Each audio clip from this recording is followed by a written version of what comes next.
Nice abandoned bridge here, going towards Rio Grande, Brazil. Planning on trying to ride either the longest beach or the second longest beach in the world. It's about 213 kilometers, and it looks like I'm set up to have some great tailwinds.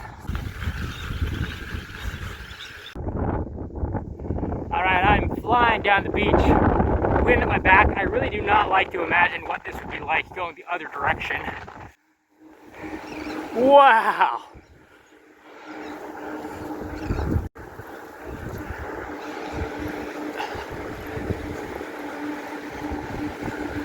Let's go! Oh my God, this is a fucking dream.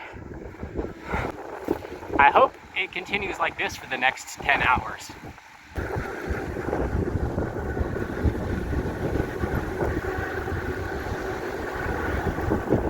All I can hear is the ocean and the hum of my tires. My God, this is amazing. Wow, look at this crazy sea creature that washed up. Coming up on a shipwreck here. Kinda cool. The riding is so good, I don't think I'm even gonna stop to check it out.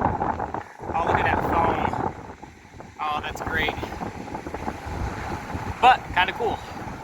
More foam, let's go. It's totally rusted out, looks really old. Not really a lot remaining of it. Cool though.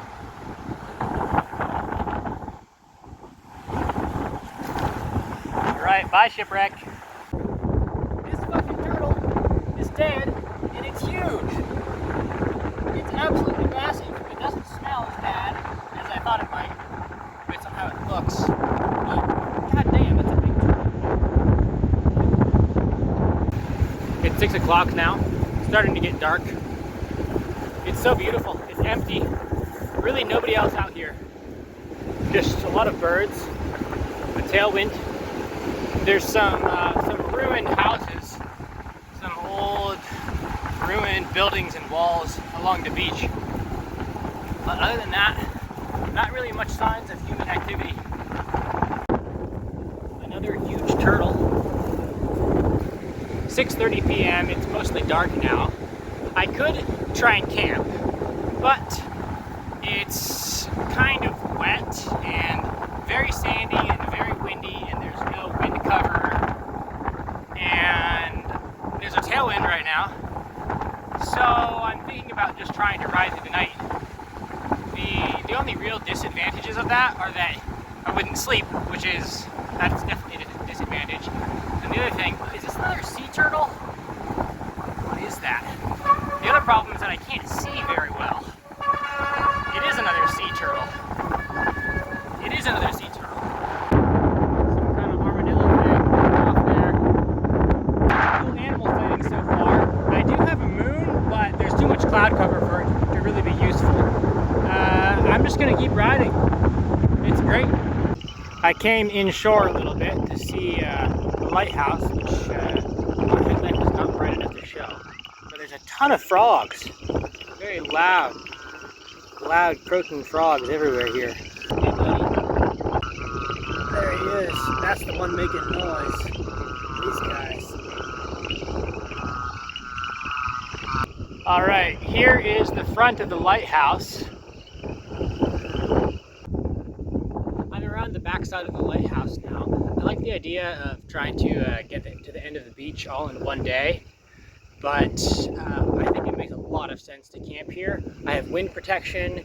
It's actually grassy, so there's no sand to blow around in my face, and I get this chorus of frogs.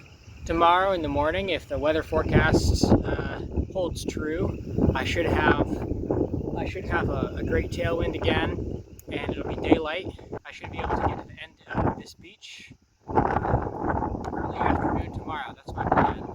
So it's 8:30 now. I'm gonna set up a tent and try to get some sleep tonight. It's 6:30 a.m. now. I'm gonna start riding. I'm really glad I stopped here by this lighthouse. It was nice to have some wind shelter, and I actually slept well for 9 hours. All I see is some cows out there on the horizon, enjoying the sunrise just like me. And the frogs are still chirping.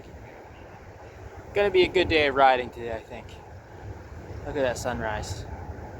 First weird find of the day. I thought this was a bit of kind of plastic beach trash at first, but I think it's some kind of dead animal. Maybe it's a whale, because it smells. It smells pretty bad. But what is it? I don't know. That's what the surface looks like. I don't really want to go touching it. Honestly, I don't know. Maybe it's a giant sea mop. Another dead turtle. A lot of those things. Last night when I was riding in the dark, I would see a little pair of eyes sometimes. A little pair of eyes reflecting in my headlamp. And as I would get closer, I could see it was a fox. And they were usually feeding on some kind of dead sea animal, like a fish or maybe one of those turtles.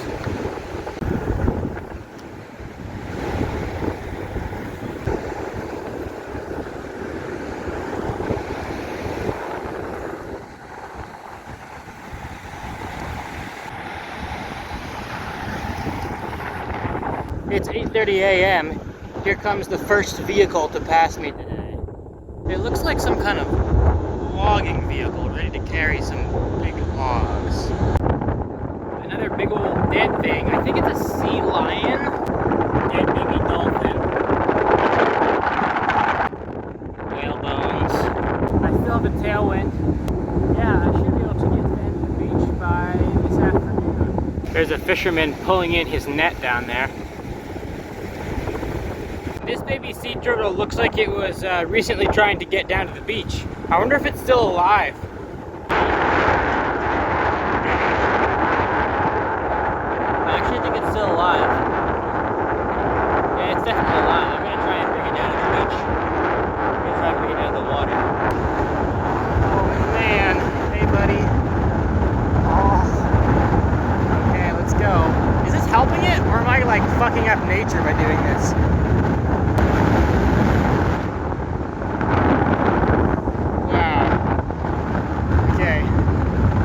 Go.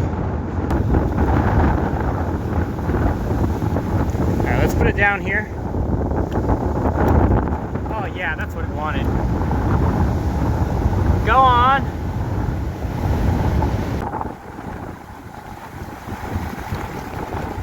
Oh, it's trying to move. Alright, wish you the best, man.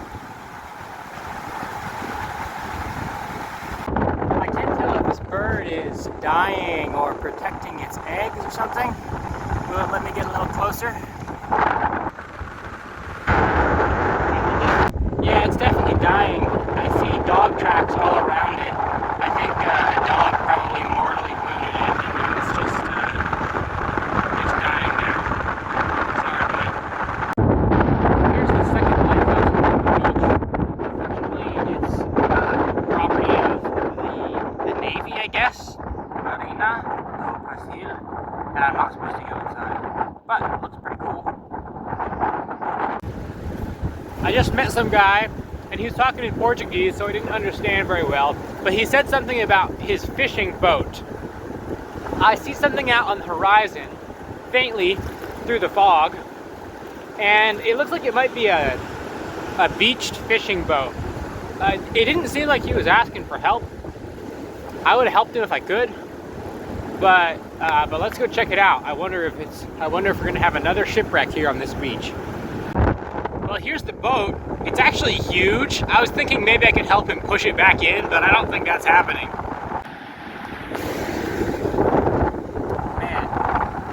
Man, that would suck. It looks like I can get around and climb on from the other side. Let me see.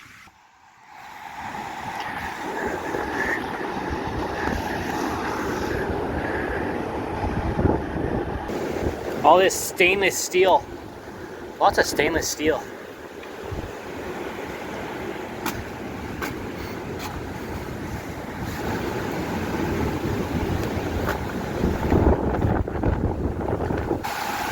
There are the controls.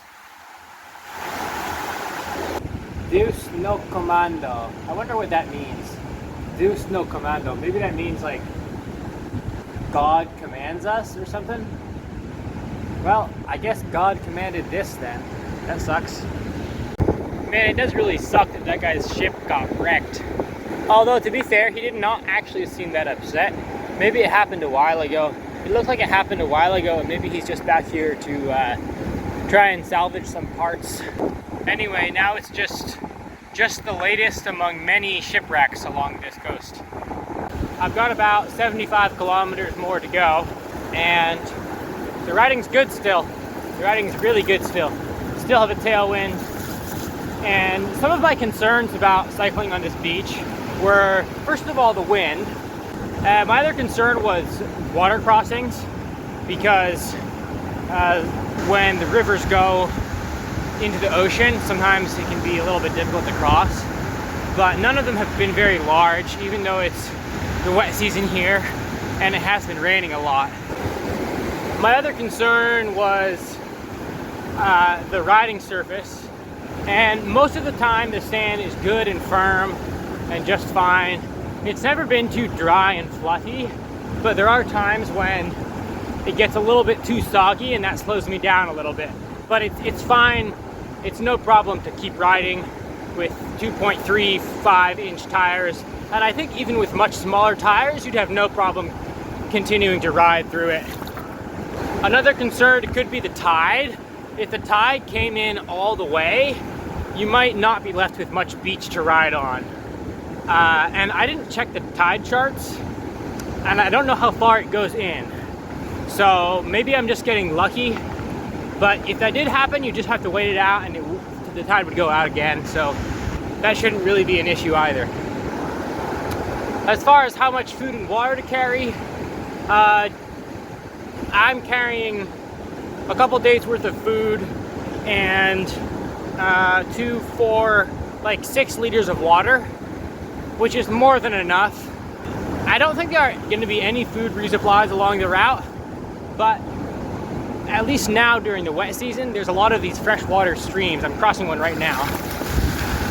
There's a lot of freshwater streams crossing the beach, going into the ocean. So that shouldn't really be an issue either.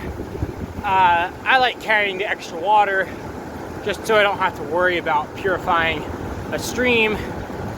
But you shouldn't need to carry water for the entire route, at least during the wet season now when the rivers are flowing.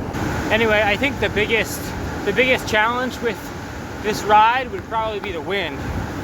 To anybody interested in trying to ride it, I'd recommend waiting for favorable winds or doing it in a direction or something where the winds are favorable, because it's pretty windy, and if I had this wind in my face, it would probably take 3, maybe 4 times as long.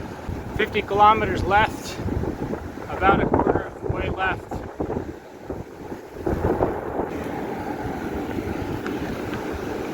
It's 3 o'clock now. I've got about 30 kilometers left to the end of the beach. So this is either the first or the second longest beach in the world, according to Wikipedia. And why it's unclear is due to the coastline paradox, which just states that when you measure a coastline with increasing accuracy, with increasing resolution, the measured distance always goes up.